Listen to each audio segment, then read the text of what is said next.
You're watching Infinity Tech. Let's change your ringtone on iPhone. Open the Settings app and scroll down to Sounds and Haptics. Tap on it. Near the top you will see Ringtone. Tap on Ringtone. This opens a list of all available tones. The top section shows your purchased and custom tones. The bottom section lists all the built-in Apple ringtones. You can tap on any tone to preview how it sounds. When you find the one you want, just tap it once to select it. A check mark will appear next to it. Then press the back arrow in the top left corner. Your new ringtone is now set. To use a song from your music library as a ringtone, you need to create a custom tone first.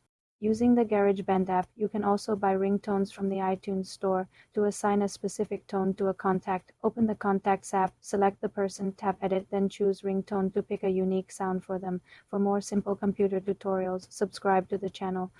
You're watching Infinity Tech. Let's enable crossfade on Apple Music to blend your songs together smoothly. First, open the Apple Music app on your iPhone. Tap on your profile picture in the top right corner to access your account settings. From the menu, select Settings. Inside the Settings menu, look for the option labeled Audio.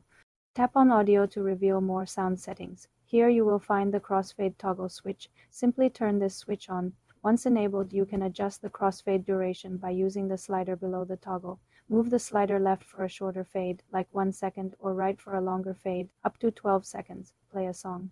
To hear how the end of one track seamlessly transitions into the beginning of the next.